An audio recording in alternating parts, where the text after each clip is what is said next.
Good morning everyone. Magandang umaga. Welcome sa ating pagsamba ngayong umagang ito. First Sunday in Lent. So pumapasok na tayo sa isang bagong season sa kalendaryo ng simbahan Kristiyano. Nasa Lenten season na tayo or Quaresma sa Tagalog. And of course, yung Lenten season nag-start nung nakaraang Wednesday, Ash Wednesday. Di ba makapag-announce ng worship, so hindi tayo nagkaroon ng worship lang, but that's the beginning of the Lenten season. So 40 days, excluding Sundays. Siyempre, yung Lenten season is a time for us to reflect sa ating pagiging makasalanan. But of course, that's not the end of the story kasi alam natin na when we reflect on our sinfulness and upon our sins, it leads us by the Holy Spirit working in us to recognize that we have a Savior in Jesus Christ na namatay at muling nabuhay para sa atin. So that's what Lenten season is all about. Okay, we will begin in worship. We'll be singing our opening hymn sa ating worship booklet.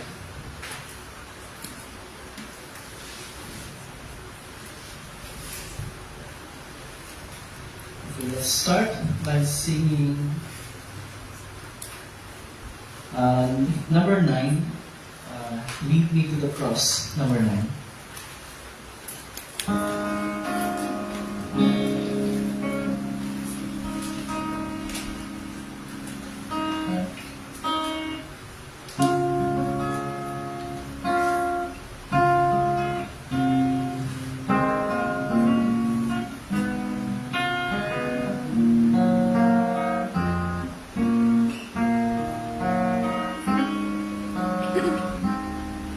Before I start, I'd like to greet yung mga kasama natin online. Please leave a comment sa ating comment section so I can recognize you later on. All of us. How can I be free from sin? Lead me to the cross of Jesus. From the guilt, the power, the pain, lead me to the cross of Jesus. There's no other way, no price that I could pay. Simply to the cross I cling. This is all I need. This is all I plead. That is blood was shed for me. How can I know peace within? Lead me to the cross of Jesus. Sing a song of joy again. Lead me to the cross of Jesus. Flowing from above, all forgiving love from the Father's heart to me. What a gift of praise, His own righteousness, clothing me in purity. How can I be day by day? Lead me to the cross of Jesus, following His narrow way. Lead me to the cross of Jesus. There's no other way, no price that I could pay. Simply to the cross I cling. This is all I need. This is all I need. That is blood that shed for me. How can I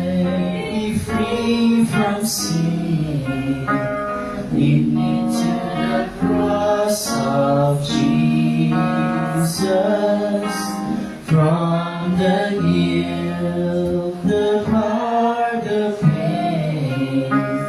Lead me to the cross of Jesus.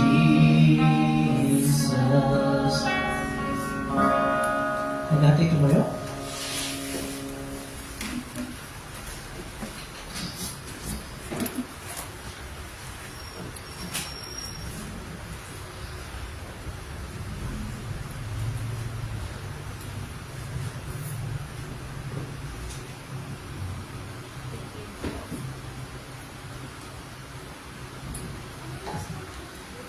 Sa pangalan ng Ama, ng Anak, at ng Espiritu Santo. Amen. Mga minamahal sa Panginoon, lumapit tayo ng may tapat na puso at magpahayag ng ating kasalanan sa Diyos na ating Ama. At mamalisan niya sa pangalan ng ating Panginoong Kristo upang tayo ay pagkalooban niya ng kapatawaran. Ang tulong natin ay nagmumula sa Panginoon. Na siya ang likha ng langit at lupa. Aking sinabi, ipahayag ko ang aking pagsalansang sa Panginoon. Iyong pinatawad ang aking mga kasalanan. Sabay-sabay natin ipahayag ang ating mga kasalanan.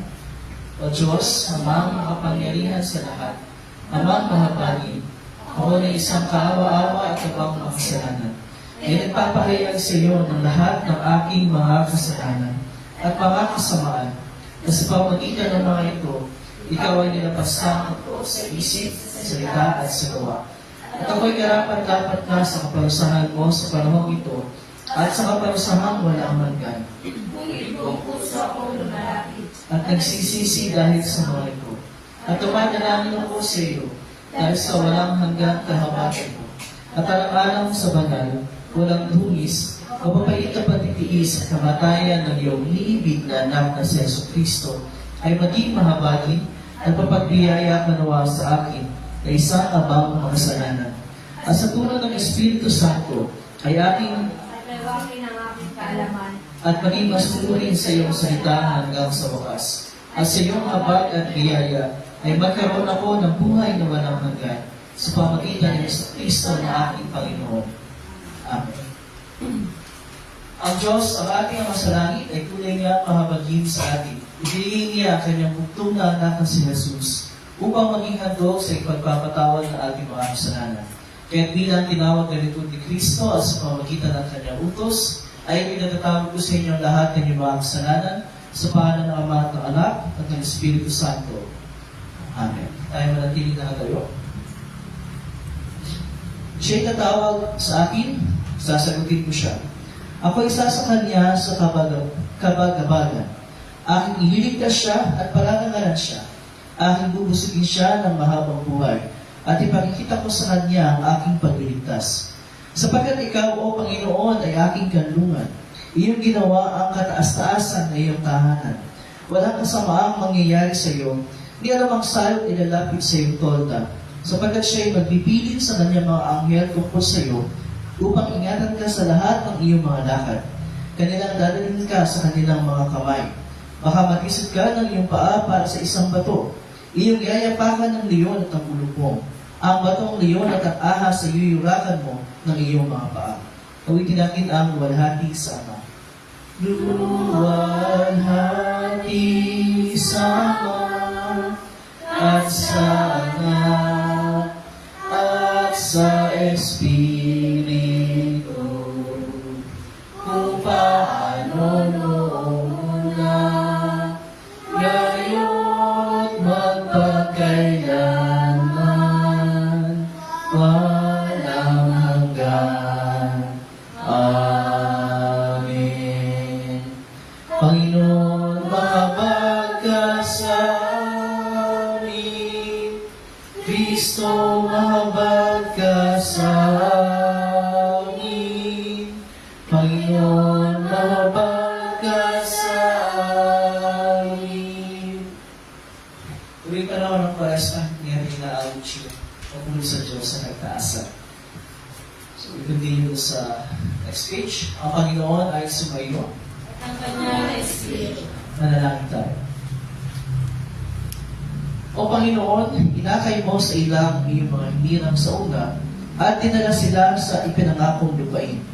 Gabayan mo ang mga hinirang mo sa iyong iglesia upang sa aming pagsunod sa aming tagapagligtas, kami ay tumahak sa ilang ng mundong ito, tungo sa kalwalhatian ng mundong darating.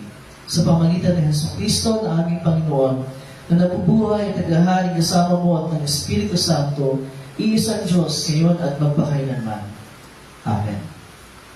Tayo mo po at pakinggan natin ang pagbasa ng salita ng Diyos.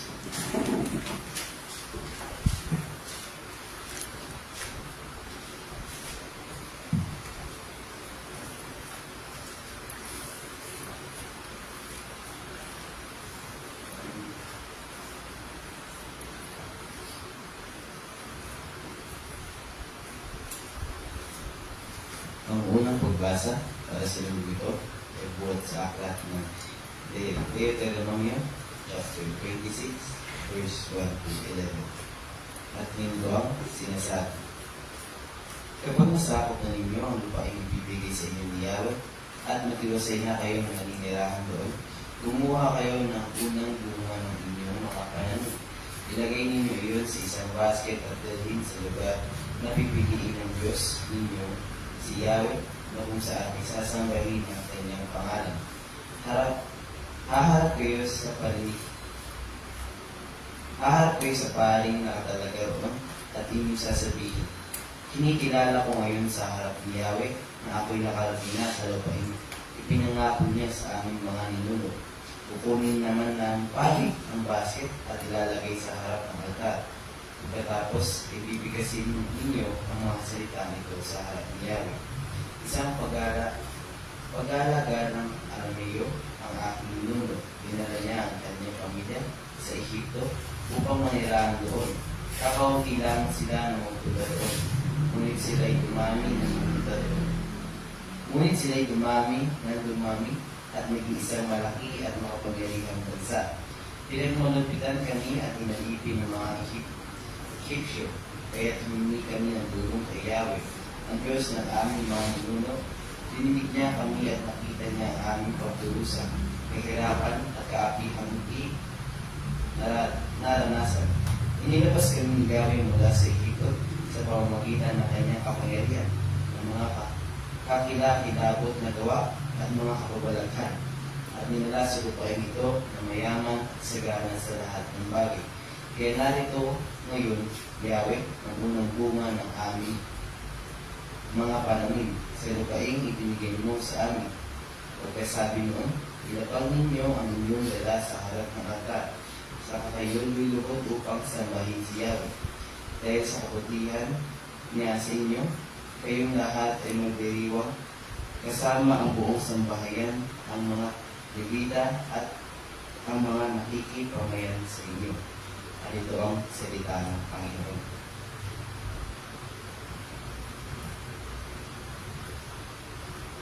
Ang ikalawang pagbasa naman ay buhat sa aklat ng Roma, chapter 10, verse 8 to 13.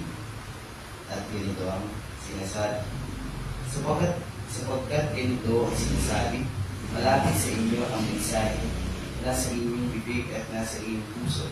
Ang tinutukoy dito'y ang salitang pinapangaral namin tungkol sa pananampalataya. Kung ipapahayag ng inyong bibig na si Jesus ay Panginoon at buong puso kang sasampalataya na siya ay muling binuhay ng Diyos, maliligtas ka, sapagkat sumasampalataya ang tao sa pamamagitan ng kanyang puso na sa gayon ay tinuturing na matubig ng Diyos. Nagpapahayag naman siya sa pamamagitan ng kanyang bibig at sa gayon ay naliligtas. Sinabi nga ng kasulatan, kung sino mang sumasampalataya sa kanya ay hindi mapapahiya, kaya't walang pagkakaiba, katayuan ng Hudyo at ng Hintil.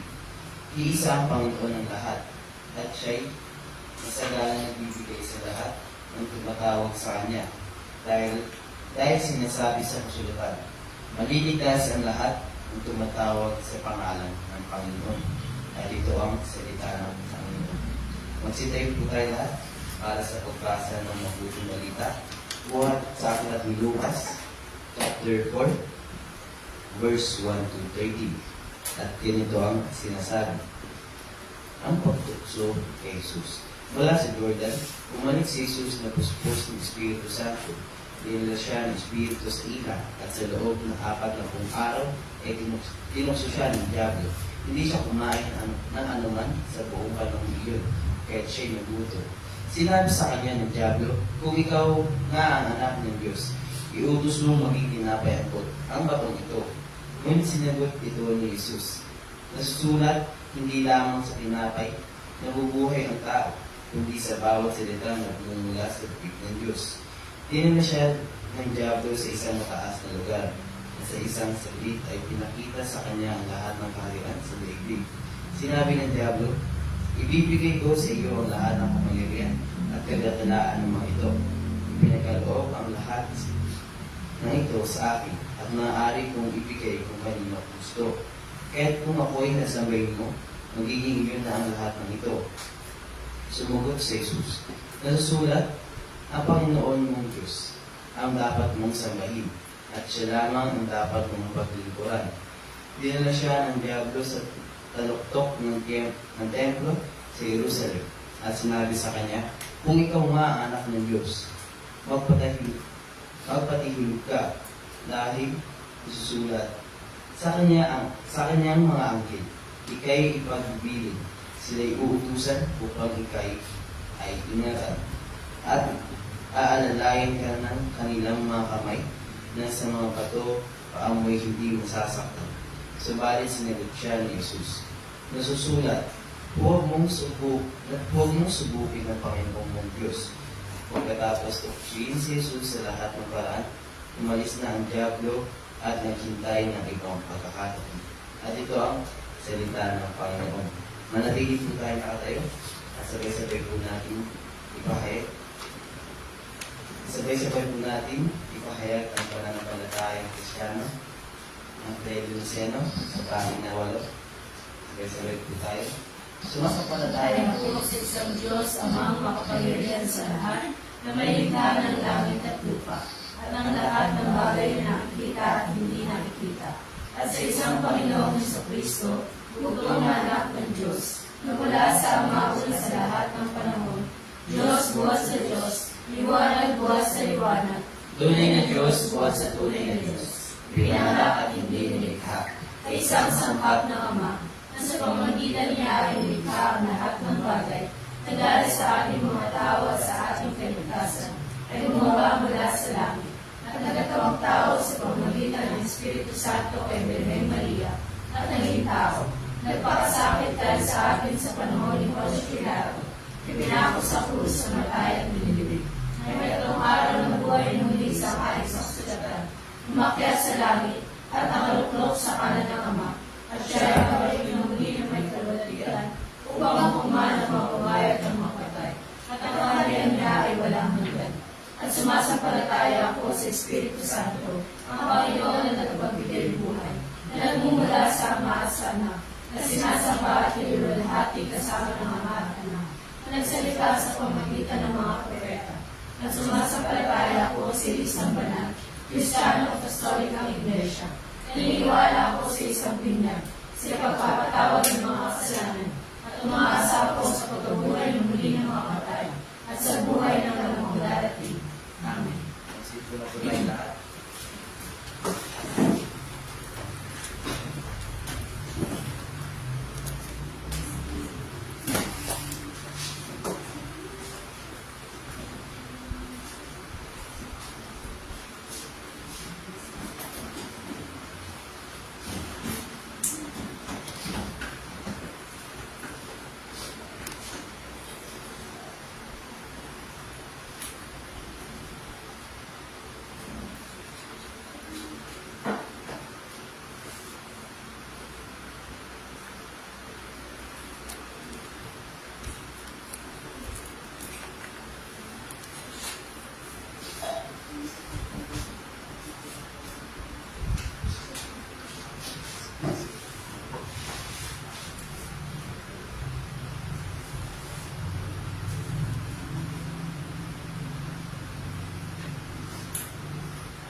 Okay, we will sing our sermon hymn, number 14. His mercy is more. Number 14.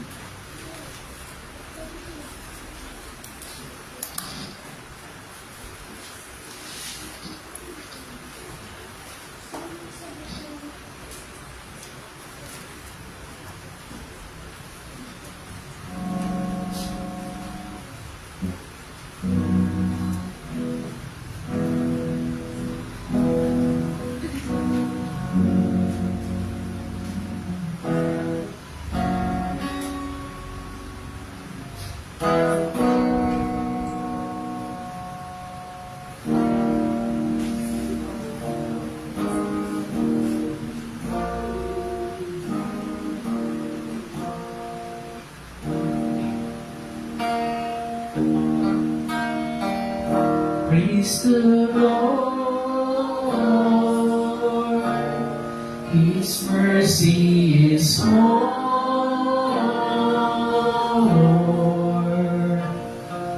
Stronger than darkness, new every morn. Our sins, they are many, His mercy is more.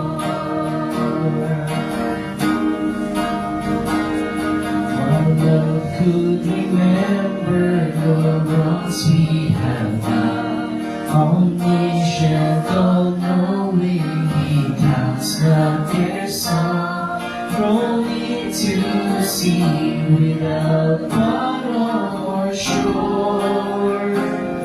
Our sins, they are many, His mercy is more. Praise the Lord. His mercy is more.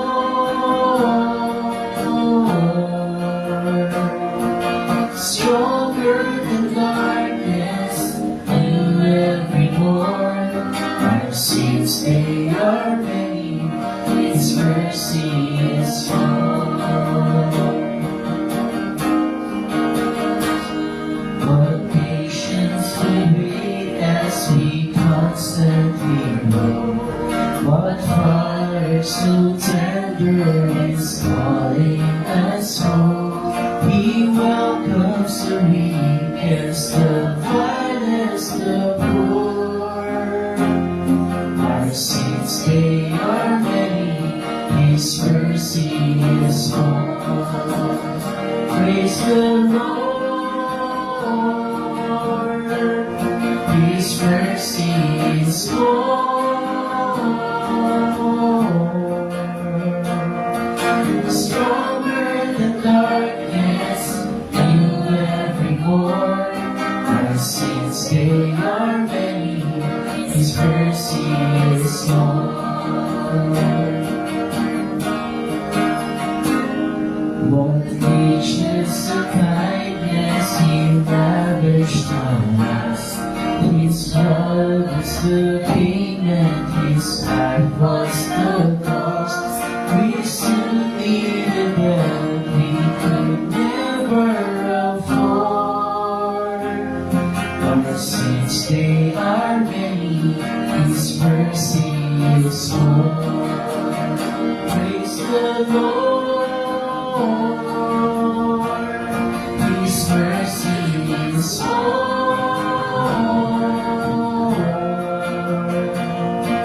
Stronger than darkness, new every morn. Our sins, they are many, His mercy is more. Praise the Lord, His mercy is more.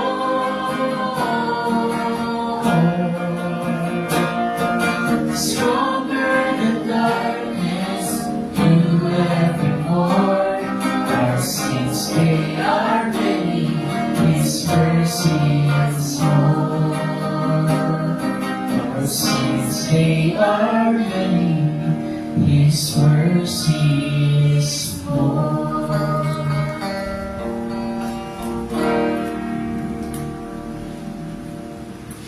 Okay, so we have Sunday school. Si Teacher Marian ngayon, together with Lassie? Okay. Yung ating Sunday School kids, nandito si Bridget at si Brianna. Si?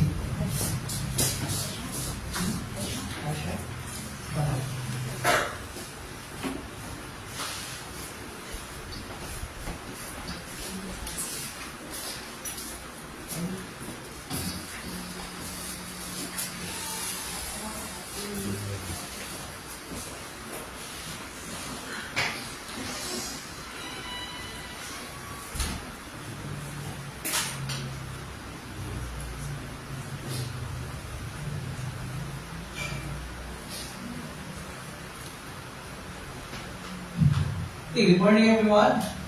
Good morning. Magandang umaga. And dawa ay sumayin na lahat ang masaganang nagandahan loob at kapayapaan mula sa Diyos na ating Ama sa pamagitan ni Kristo Jesus na ating Panginoon. Amen. Meron pa kayong kinakonsider ninyo na personal hero?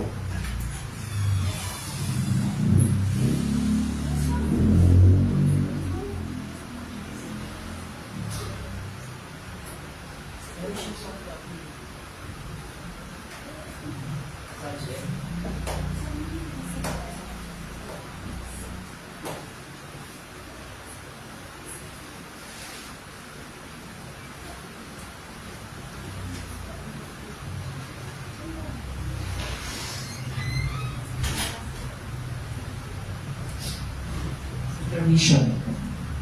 Okay. Meron ba kayong meron ba kayong kinoconsider ninyo na personal hero? Personal hero. Narinig niyo ba yung term na personal hero? Yung personal hero, hindi lang yung isang tao na you look up to. Hindi yung personal hero, yun yung isang tao na palaging nandyan para sa inyo. All the time, at lalong higit, pag meron kayong pag dumadaan kayo sa mga may hirap na mga sitwasyon. In other words, talaga yung palagi ng haramay.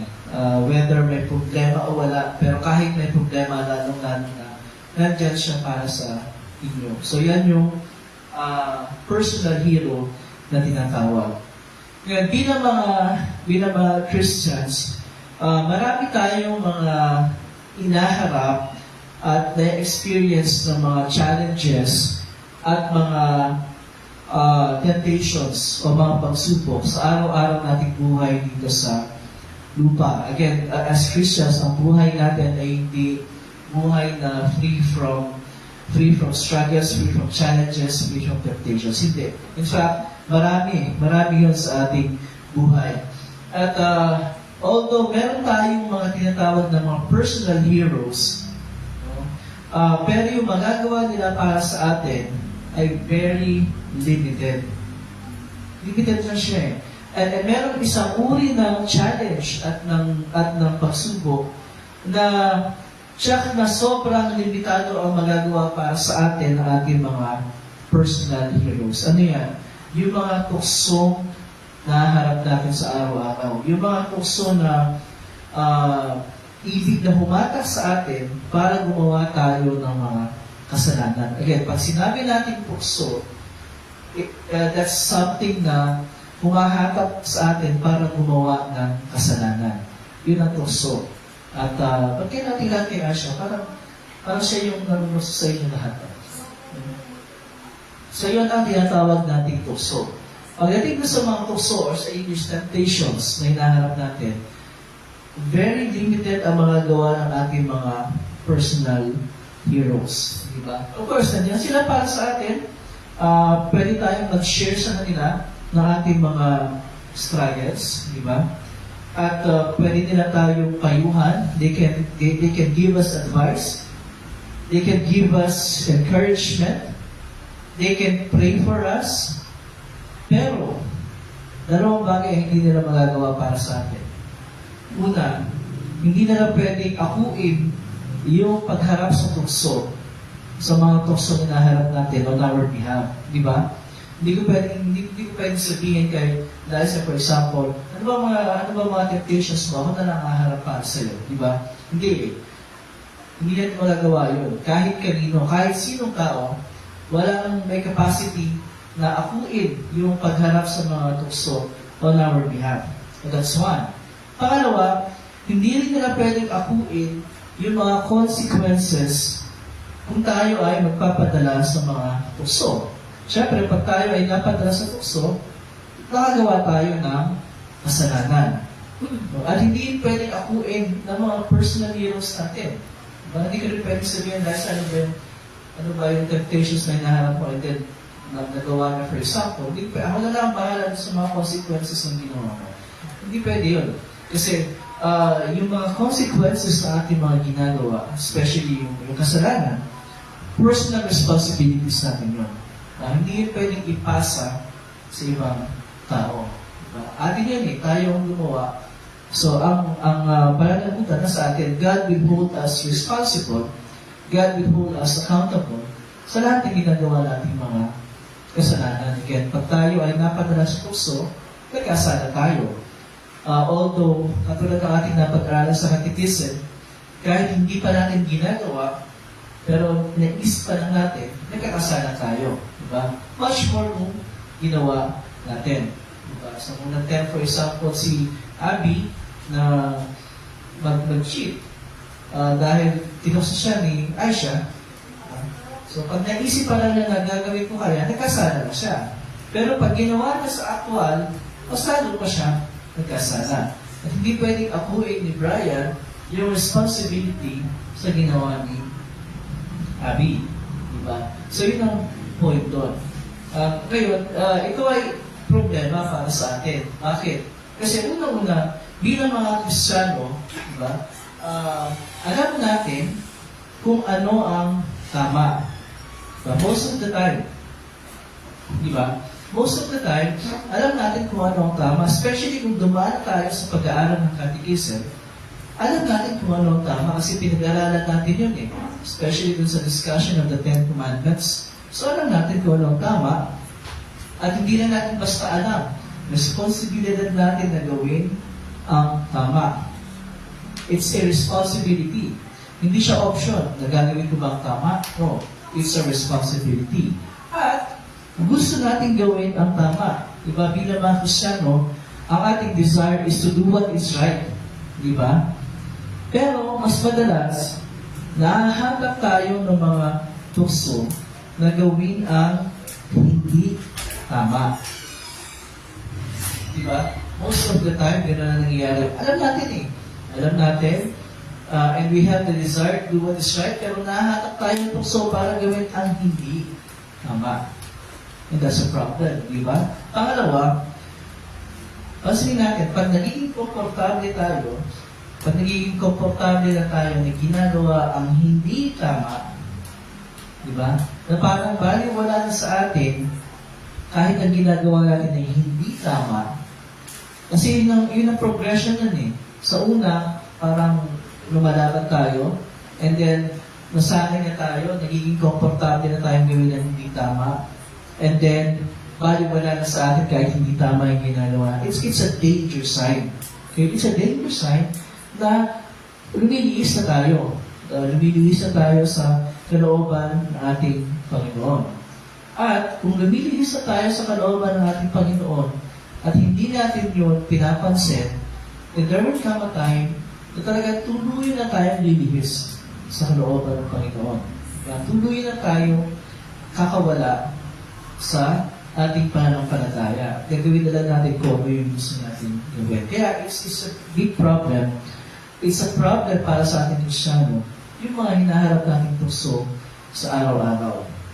In other words, malaki, mahirap, at seryosong challenge para sa atin yung iba't ibang mga tuksong hinaharap natin araw-araw.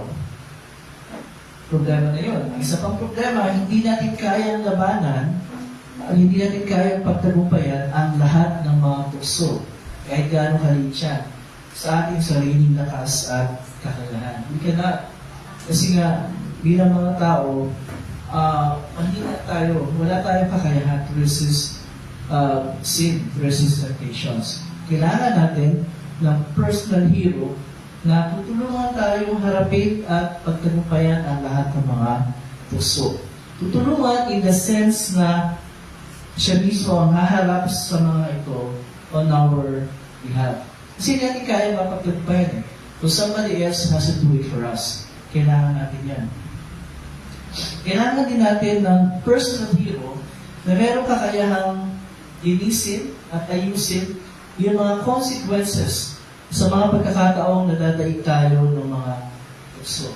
Kasi katulad ng binanggit ko kanina, pag nadadaig tayo ng mga tukso, ibig sabihin yung mali yung ginagawa natin, ano yan, parang dumiyan.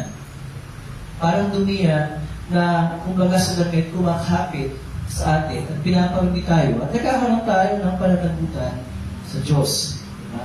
So parang yung color ng shirt yung dalawa, parang baliktad eh. Yung isang black sa isang parang dumiyan eh, di ba? Kumakapit sa atin yan. Ang tanong, meron ba? Meron bang someone na pwedeng akuin yung pagharap sa mga tukso on our behalf? Meron bang someone na meron kakayahan na linisin at akuin yung mga consequences sa mga during times na natutos tayo, nakagawa tayo ng kasalanan? The answer is, yes, of course. Bilang mga Kristiyano, we know. Mapalad tayo dahil meron. At yan ay ang ating Panginoong Jesus. Paano? Paano niya hinarap yung tukso on our behalf? Paano niya nililinis yung mga consequences ng ating mga nagagawang kasalanan? Yun yung pinakita doon sa gospel reading na binasa kanina ni Cyrus. No? Kung ano yung ginawa ni Jesus para sa atin. No? Kaugnay sa ating pakikipaglaban sa mga tukso ni Satanas. Ano yung ginawa ng ating Panginoong Jesus? Doon sa binasa ni Cyrus. Tungkol saan yun? Tungkol sa pagtukso kay Jesus. At sino ang tumukso sa kanya? Ang Diablo. Si Satanas. In other words, hinarap mismo ni Jesus ang panukso ni Satanas. At ginawa niya yun on our behalf. Para sa atin. O kasi yung, ilan ba yung binanggit doon na tukso na ibinato ng Diablo kay Jesus? Tatlo. Diba? At lahat ng tatlo na yun, representative ng lahat ng mga tukso hinaharap natin mga tao sa ating buhay. Tatlo lang yun, pero yung kumakatawan sa bawat tukso hinaharap natin sa ating buhay. Diba sabi doon, ilang araw si Jesus doon sa ilang disyerto? 40 days. 40 days and 40 nights to be exact. Okay? 40 days and 40 nights. At during those 40 days and 40 nights na yun, hindi kumain ang ating Panginoong Jesus. Hindi rin siya ginom. Okay? So, for 40 days and 40 nights, walang ginawa si Satanas kundi tuksuhin si Jesus. Ilang ginagawa niya, di ba? Wala siyang tigil sa pagbubuyo kay Jesus na unang pagdudahan ng pag-ibig at pagkalinga ng Diyos Ama. Okay? Nasubukin ang pag-ibig at pagkalinga ng Diyos Ama. Na gamitin yung kanyang sariling kapangyarihan para sa kanyang sariling kapakinabangan. Yun yung kinakatawan ng tuksong hinarap ni Jesus. Yung una, sinabi ng Diablo sa kanya, kung ikaw nga ang anak ng Diyos. Pero alam ni Satanas na si Jesus ang anak ng Diyos. So nung sabihin niya, kung ikaw nga ang anak ng Diyos, hindi yun pagsasabi ng pagdududa, kundi pagkahamon yun. Palunok sa yun, di ba? Kung ikaw nga ang anak ng Diyos, so, di ba, ikaw ang anak ng Diyos. Ano muna sinabi niya? Iutos mong maging tinapay ang batong ito. Bakit siya lang una? Kasi nga nagugutom siya eh. 40 days and 40 nights. Sa siya nga, hindi na makakain ng breakfast siya. Gutom na yun eh. Di ba? 40 days and 40 nights, walang kain. And walang kahit water. So alam ng Diablo yun, mahina physically ang ating Panginoon. So, gawin mo tinapay yung bato. Gamitin mo yung kapangyarihan mo kasi anak ka ng Diyos eh. Bakit ka nagtitiis na magutom, may kapangyarihan ka bilang anak ng Diyos. Diba? Gamitin yung kanyang sariling kapangyarihan para sa sarili niya kapanginabangan. At ano ang sagot ng ating Panginoon sa kanya? Hindi lamang sa tinapay mabubuhay ang tao. Hindi sa bawat salitang lumalabas sa bibig ng Diyos. Kailangan ng tao ang tinapay. Ibig sabihin, kailangan ng tao na mabuhay. Kailangan ng tao yung mga basic needs para mabuhay physically. Pero, sinasabi ng Panginoon, hindi lang umiikot doon ang buhay natin mga tao. Hindi lang tayo taong physical. Tayo din ay mayroong spiritual na bahagi. At kailangan din yung pakainin. Hindi lang yung physical, kundi yung spiritual. Lalo higit na hindi dapat isakripisyo yung spiritual sa ngalan ng physical. Ang sinasabi na ng Panginoon doon, pagtitiwala sa Diyos. Yes, may kapangyarihan siya, pero nagtitiwala siya sa Diyos, Ama, na hindi siya pababayaan sa ganong mga sitwasyon. Ano yung pangalawang sinabi ng Diablo sa kanya? Kung ikaw nga ang anak ng Diyos, magpatihulog ka. Diba? Mahulog ka. Kasi nasa yun diba? Bangin. So, sige nga, magpatihulog ka. Kasi anak ka naman ng Diyos Diba? Anak ka naman ng Diyos. So, hindi ka pababayaan ng Diyos. Magpatihulog ka. Ayun ang sinasabi ng Diablo sa kanya.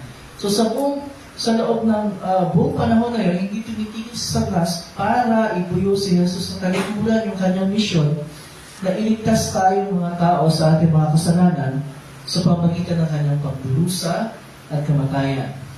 So, ibinubuyo siya ng Diablo na talikuran yung pagiging anak ng Diyos sa pamagitan ng pagsuway sa kalooban ng Diyos Ama.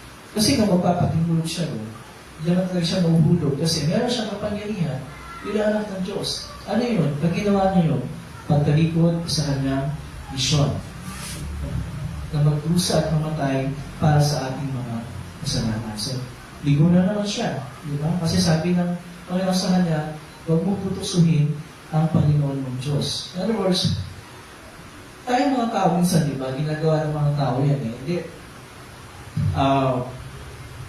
Magpapakapagod ako kasi hindi naman ako pababayaan ng Diyos O kaya, nagsiserve ako sa church di ba? So, buong araw ng Sunday, wala tayong gagawin kundi mag-discuss tayo ng Sunday School lessons para sa Sunday School. Wala tayong kumain, hindi tayo pababayaan ng Diyos Yung ganun mga bagay na simple, pero nagbibigay ng kaisipan na pwede nating laktawan yung mga normal na proseso ng pamumuhay sa ngalan ng paglilingkod sa Diyos. Hindi naman yun ang sinasabi ng Panginoon. Kailangan nating normal na, gamitin yung normal na proseso ng buhay. Kailangan nating kumain 3 beses, 6 na beses para na siya. 3 beses sa isang araw, at sa oras, hindi ba? Hindi natin pwede ikatwira na hindi ang pababayaan ng Diyos. Pag alam natin na yung isang bagay makakasama sa atin, huwag natin gawin. Di ba? Huwag natin gamitin yung katwiran na hindi ako pababayaan ng Diyos. Huwag ganun. Kasi, tinutokso natin ang Panginoong Diyos pagka ganun. Tapos nasabi natin na gumawa ka ng espesyal na bagay para sa akin. And that's not how things work para sa ating buhay sa lupa. Lastly, ang sabi ng Diablo sa Panginoong Jesus, ibibigay ko sa iyo ang lahat ng kapangyarihan, lahat ng kadakilaan, na ipagkakaloob ko sa iyo kung ano ang gusto mo, sambahin mo lang ako. Kasi pinakita sa kanya yung lahat ng kayamanan at ng kaharian sa mundo. May bibigay ko sa iyo lahat ng to, sambahin mo lang ako. Ano ang sabi ng Panginoon sa Diablo? Ang Panginoon mong Diyos lamang ang dapat mo sambahin.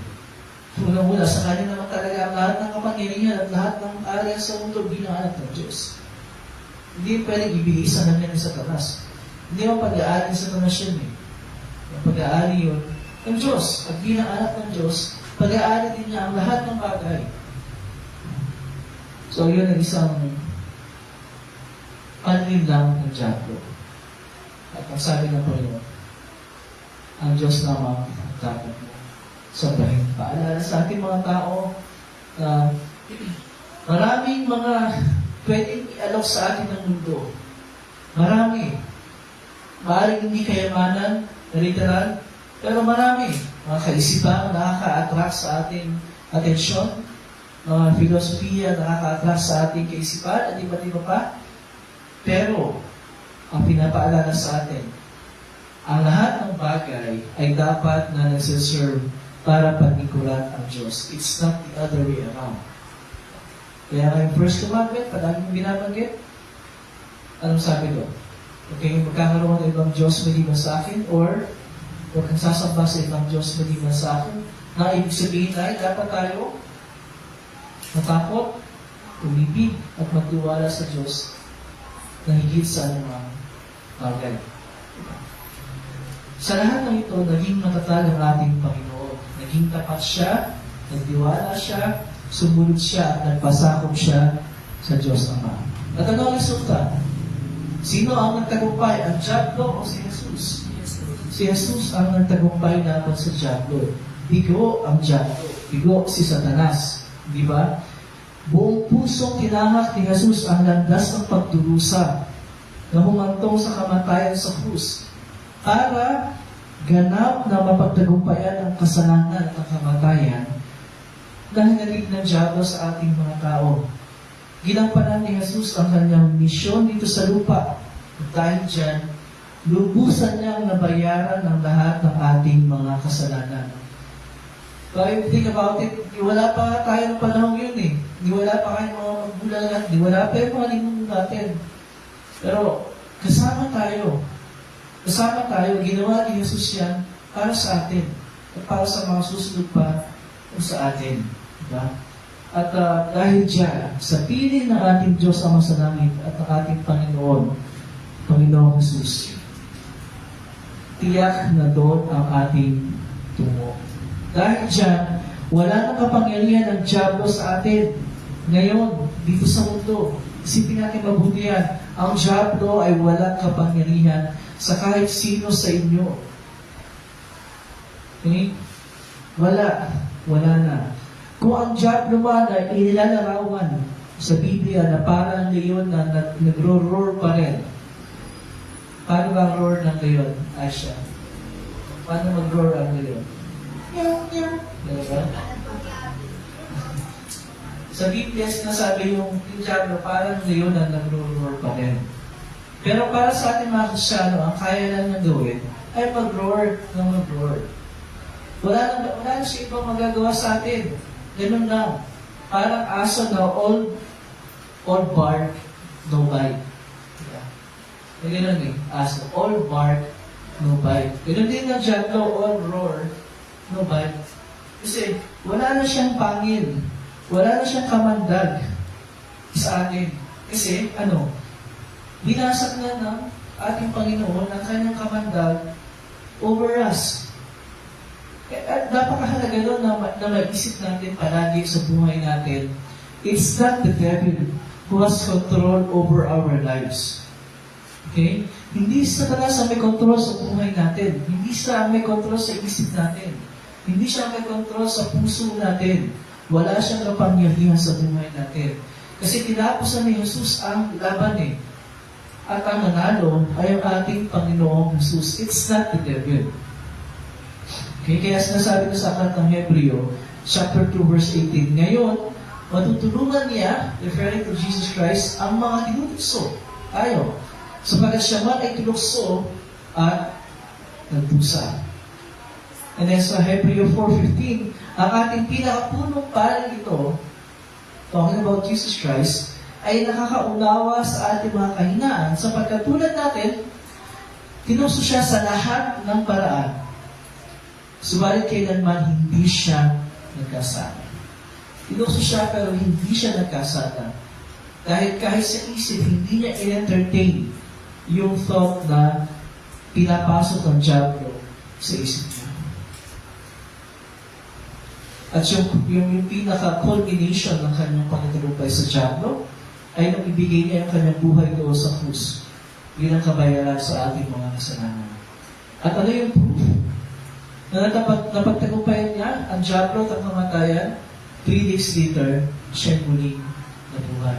Kasi kung hindi siya muling nabuhay, wala. No? It's nothing. It's nonsense. Wala nangyari. Paalala para sa atin again, yung binanggit ko kanina. May mga times kasi sa buhay natin na parang feeling natin na hindi tayo may control. Parang yung diablo at tatagumpay. Pero hindi ito totoo eh. Kasi again, walang control walang kapangyarihan ang diablo sa buhay natin. Sino may kapangyarihan sa buhay natin? Ang Panginoon. And to be more specific, ang Espiritu Santo. Ano sabi ng Biblia? Sino ang nananahan sa ating buhay? Ang Espiritu Santo. Ano yung katawan natin? Templo ng Espiritu Santo. Yung mga challenges, yung mga temptations, they will never go away. Hahanapin natin yan hanggang sa huling sandali ng buhay natin. At itong buong panahon na ito ng Lenten season, isipin natin, let us reflect. Ano ba yung mga tukso na pinakamahirap para sa ating harapin? Ano ba yung mga tukso na mas madalas na nadadala tayo? Saan kategorya siya nabibilang? So, reflect on those things. Hayaan natin ang Espiritu Santo na magbigay sa atin ng kalinawan para makita natin yung mga areas na sa buhay natin na kailangan talaga natin pagtuunan ng pansin. Kasi may mga areas sa buhay natin na okay naman eh. Pero may mga areas din na hindi. Hirap na hirap tayo.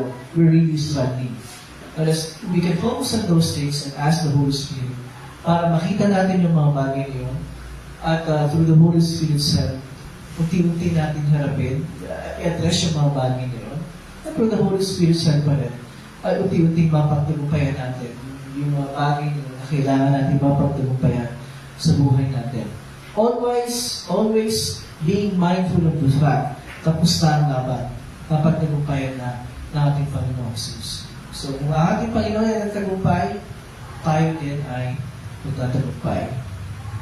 Pero kung may mga pagkakataon parang nabibigo tayo at nagkakasala tayo, dapat pa rin tayo magkaroon ng comfort at ng assurance na ang lahat ng ating mga kasalanan, lahat ay pinatawad na at nilinis na ng dugo ng ating Panginoong Jesus. At ating maliit na kapayapaan ng Diyos siya nag-iingat sa ating mga puso at pag-iisip sa pamagitan ng Kristo Jesus na ating Panginoon. Amen. Okay, so hintayin na natin ang ating mga Sunday School kids para sa kanilang lesson presentation bago tayo lumako sa ating prayer. Or, pray muna tayo. Then, tawagin natin yung ating mga Sunday School kids. Pero bago yan, we will gather our offerings. Right?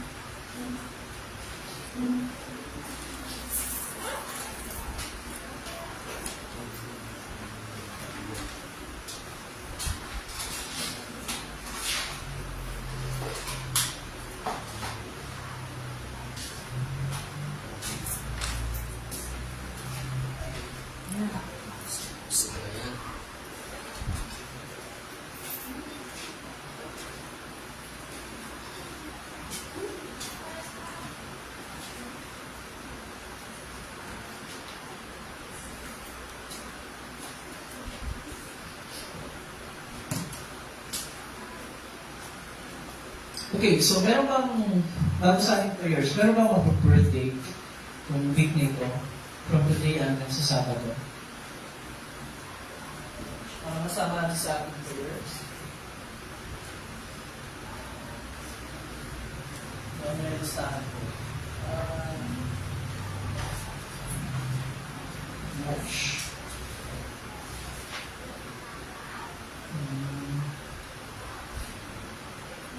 Wala akong kita sa listahan ko. Wala ba? Baka may nakalimutan na ako. Wala naman. Sure. Anything na sinasama sa prayers na? Prayer request? We pray for good health and strength para sa bawat isa kasi nagbago yung klima. So, ang init na, yung summer feel.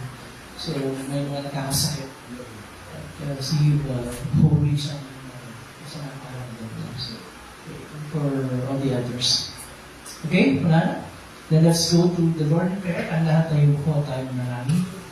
So sa mga pangyayari sa lahat, maraming salamat po muli sa bagong araw na ito na ipinagdalo po niyo sa amin. Maraming salamat po sa kalakasan, sa pag-iingat, sa pagpatubay, sa nakalang linggo, sa lahat po ng aming mga ginawa. Lord, we pray for this new week. Kayo po ang tumalinyapan sa amin sa lahat po ng aming mga ginagawa at gagawin sa araw-araw. Sa mga estudyante na pumapasok araw-araw at may mga exams at iba pang mga dapat gawin. We pray, Lord, na kayo magkaroon sa kanila ng guidance, ng katalinuhan, at ng strength na magawa yung mga dapat gawin. We also pray, Lord, para sa lahat ng mga magulang na nag-aasikaso sa kanilang mga anak, sa tahanan. Bigyan mo po sila ng strength. Bigyan po sa lahat ng mga katrabaho at sa iba pa. Kayo po ang patuloy na magbigay sa amin ng kapatid. Lord, pray, Lord, na kayo po magbigay sa amin ng maayos na kalusugan. We pray for those na may mga sakit pa rin, masama ng kanilang mga pakiramdam. We pray na kayo po yung kanilang strength. At tuloy siyang pag-release ng mga nararamdaman. O the others na nakaramdaman. And we pray for those na ginamit sa mga rin, for whatever reasons. Yun po ang pagpatuloy sa kanila. And pray na kasama namin sila sa mga darating na pagkakataon. We pray for mga kapatid namin sa ibang lugar, ang aming kapatid sa Cavite at San Miguel Family, at ang aming kapatid sa Davao, sa Pangunan Pasyon Marizan. Kayo po ang mag-ingat at tumarin na rin po sa kanila at pagkakaroon ng lahat ng kanilang family namin sa araw-araw. Lord, ang lahat ng ito, di ko pa mga bagay na nais ang bilhin pero hindi ko namin nasa bili at hindi ko siya ulit salamat. Alang-alang sa mapagito pag-uusap, kamatayan, at muling pagbubuhay ni Jesus na yung tunalan at aming pag-iwap at pagligtas ngayon at kailanman. Amen. Okay, so let's call on our kids para sa kanilang lesson presentation.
Okay, so let's welcome our Sunday School kids para sa kanilang lesson presentation.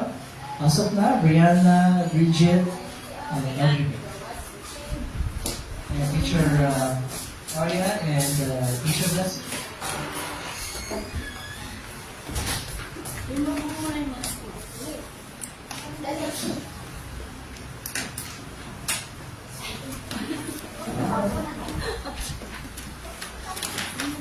Okay, teacher Marian and teacher Blessing, go ahead. Good morning, kids. Good morning, teachers. Okay, so tungkol saan yung lesson natin for today? Kay Rahab. At sa Dalawang slides. Okay, yun. Di ba nakapasok na yung mga Israelita sa lupang pangako ng Kanaan. Pero marami pa rin ibang tao yung naninirahan doon na kailangan nilang talunin. Di ba? So, ano yung pangako ng Diyos sa mga Israelita habang lumalaban sila?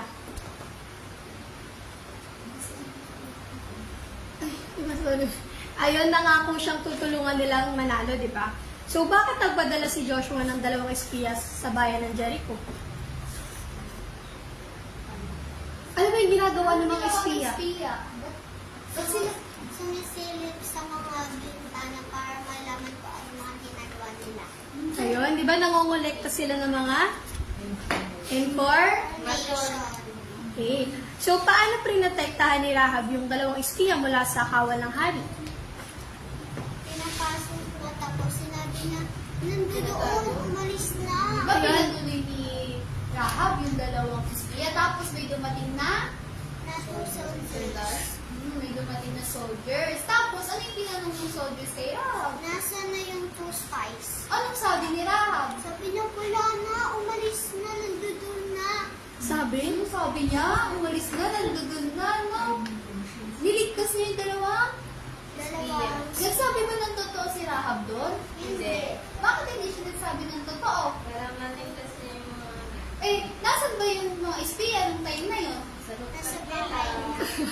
Ang ginagawa sa rooftop?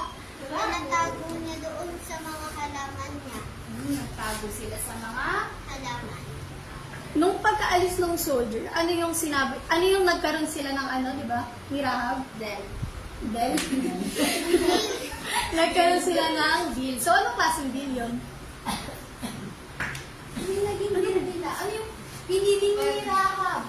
Pag ano nila yung ano nila, Di ba yung family nila? Anong gagawin sa family nila? wag daw sila paalisin. Tapos, iligtas daw sila. Di ba yun? Once na manalo na sila doon sa mga Israelita, di ba? Poprotektahan at hindi papaalis ng pamilya nila. Paano mariligtas yung pamilya ni Rahab? Audrey, ano yung nilagay nilang simple o para tandaan, para malaman na yun yung bahay ng pamilya ni Rahab? Ano yung nilagay sa may bintana? Isang mahaba? Isang mahabang, ano yung ginagamit ng mga cowboy? Yung ginaganon. Isang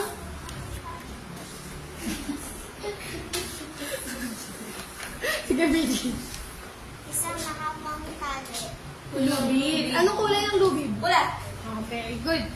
So, ayun na nga, di ba? Nagka-problema. Ay, sino yung pinakamalaking kaaway natin?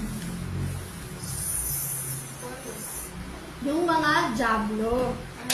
So, kung mas malakas ang ating pananampalataya, mas protektado tayo sa ating mga kalaban, which is yung Diablo. So, memory verse. Sabay-sabay. 1, 2, 3, go! Isaiah chapter 41 verse 10a.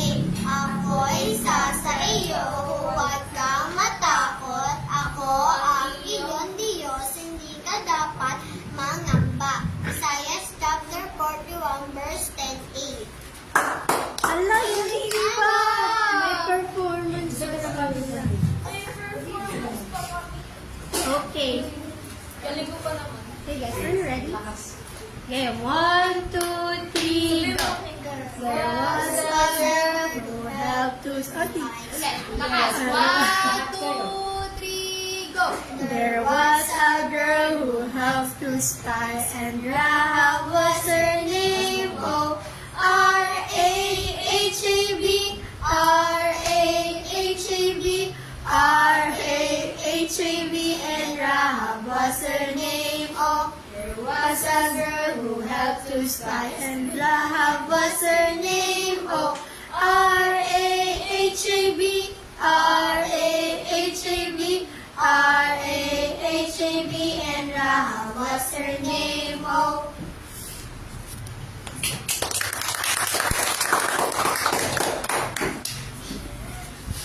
Okay, very good. Thank you, Sunday Simplice. Thank you, Teacher Maria and Teacher Lassie. Ay natin tumayo at magpapatuloy tayo sa paghahanda sa akad ng Panginoon.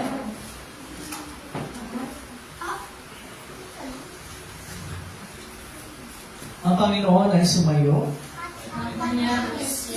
Magalak ang inyong mga puso. Pasalamat tayo sa ating Panginoong Diyos. O Panginoon, amang banal, makapangyarihan walang hanggang Diyos. Tunay ngang marapat, matuwid at kapuri-puri na kami ay dapat magpasalamat sa iyo sa lahat ng panahon at sa lahat ng dako. Na doon sa krus ay iyong pinagkaloob ang kaligtasan sa sangkatauhan upang mula sa kamatayan ay manumbalik ang buhay at upang daigin naman ang nagdadala ng kamatayan sa pamamagitan ng pagkamatay sa krus ng Kristo ang aming Panginoon. Kaya kasama ng mga anghel, mga arkanghel, at ang buong buo ng langit, aming pinupuri at dinadakila ang malalhati mong pangalan, laging pinupuri ka at sinasabi, Diyos na Panginoon ng mga hukbo, ang langit at ang lupa'y walang iyong kalwalhatian. Hosana, Hosana, Hosana sa kaitaasan.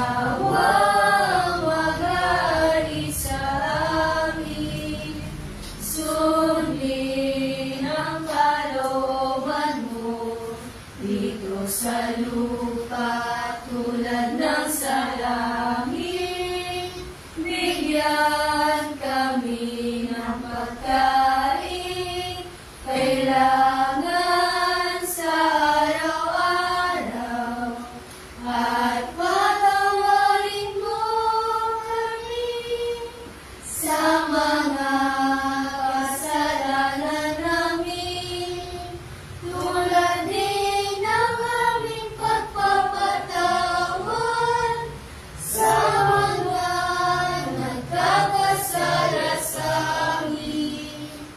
At huwag mo kaming ihatid sa tukso, at iligtas mo kami sa masama, pagkat sa'yo ang kaharian at ang kapangyarihan at ang kalwalhatian magpakailanman. Amen. Amen. Ang ating Panginoong Jesucristo ng gabing siya'y pagkanulo ay lumampot ng tinapay. At matapos magpasalamat sa Diyos, ito kanyang pinagpila-pilaso at binigay sa mga lagad na sinasabi, "Kunin niyo ito at kanin. Ito ang aking katawan ay binibigay para sa inyo. Gawin niyo ito bilang pag-alaala sa akin." Sa ganitong paraan, hinawakan niya ang saro. Pagkatapos mapaghapunan at ang mapagpasalamat na siya sa Diyos ay binigay niya sa kanilang sinasabi, "Uminom kayong lahat nito, sapagkat ito ang dugo ng tipan. Ang aking dugo na nabubuhos dahil sa marami, sa ipagpapatawad ng mga kasalanan. Gawin ito sa inyong kayo nito bilang pag-alaala sa akin. Ang kapayapaan ng Panginoon ay laging sumainyo."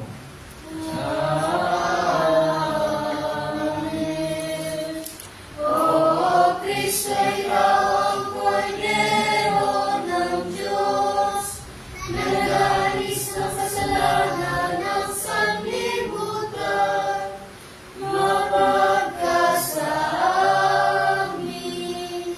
O Kristo, ikaw ang Kordero ng Diyos, na nag-aalis ng kasalanan ng sanlibutan, mapagkasa amin.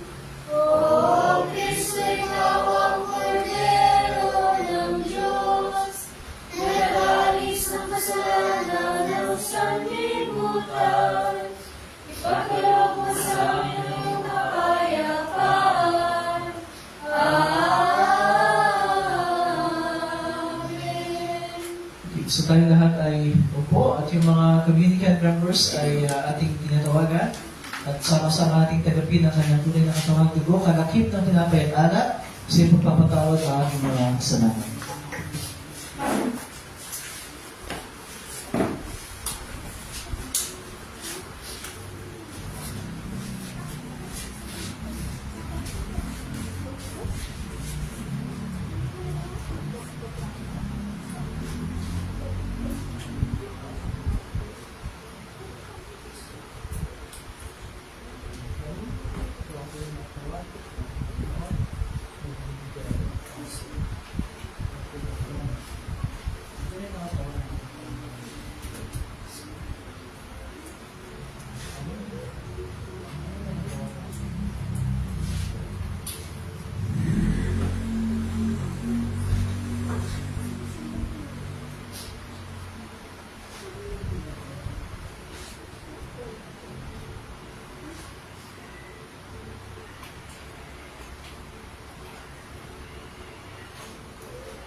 At ang tunay na katawan at dugunawa ng ating Panginoong Jesucristo ang siyang magpalakas at pagpinyo sa inyo sa tunay pananampalataya tungo sa buhay na walang hanggan.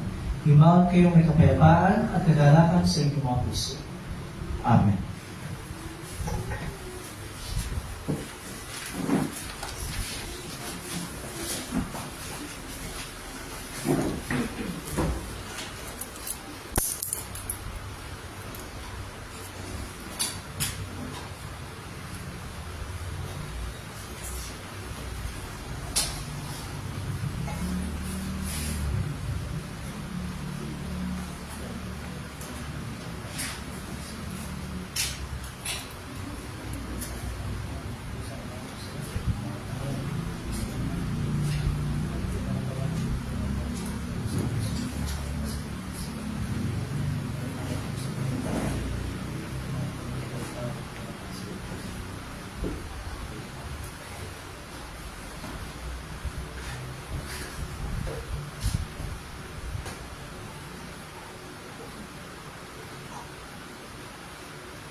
Kaya natin tumayo at ating awitin ang pagyao sa kapayapaan.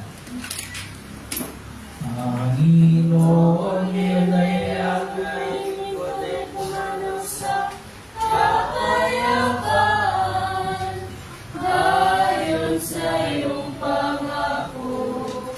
Sapagkat nakita ng ating mga tayo, magliligtas. Naianda mo pa sa lahat ng mga bansa. Liwanag itong tatanglaw sa mga himdin at magbibigay karangalan sa iyong bayang Israel. Luwalhati sama at sa anak at sa Espiritu, kung paano na ngayon magpakailanman, walang hanggan. Amen. O pasalamatan natin ang Panginoong Diyos sapagkat siya ay mabuti. At ang kanyang pag-ibig ay walang hanggan at mananatili. Pinasasalamatan ka namin, Diyos, sa mga pangyarihan sa lahat, sapagkat pinaginhawa mo kami sa pamagitan ng sakramento ito. Idinadalangin namin na sa pamagitan ng kaloob na ito ay palakasin mo ang aming pananampalataya sa iyo at paniyasin mo ang aming pag-ibig sa isa't isa. Alang-alang kay Jesucristo ang aming Panginoon, na nabubuhay at naghahari kasama mo ng Espiritu Santo, isang Diyos magpakailanman. Ang Panginoon ay sumayo. Kanyang Espiritu. Purihin natin ang Panginoon. Pasalamat tayo sa Diyos. Ganapin ninyo ang pagpapala ng Panginoon. Pagpalain ka nawa ng Panginoon at ingatan. Paliwanagin nawa ng Panginoon ang kanyang mukha sa iyo at mahabag sa iyo. Iliyap nawa ng Panginoon ang kanyang mukha sa iyo at bigyan ka ng kapayapaan. Amen. Amen. Amen. Okay, let's be seated and we will sing our closing hymn.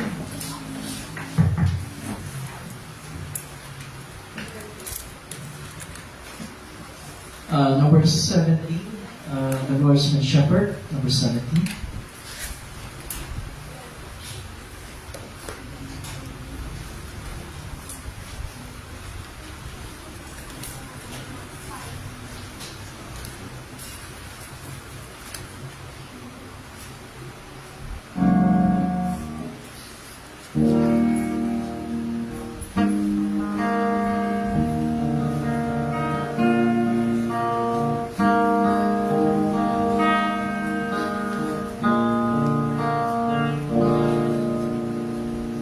The Lord's my shepherd, not one.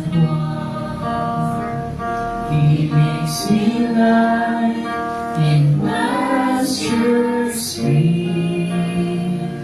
He leads me by the still waters. His goodness restores my soul. And I will trust in you alone. And I will trust in you alone. For your endless mercy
Your goodness will lead me on. And though I walk the darkest path, I will not fear the evil one. For you are with me, and rod and staff are the comfort I need to know. And I will trust in you alone. And I will trust in you alone. For your endless mercy follows me. Your goodness will lead me on. And I will trust in you alone. And I will trust in you alone. For your endless mercy follows me. Your goodness will lead me on. For your endless mercy follows me. Your goodness will lead me on.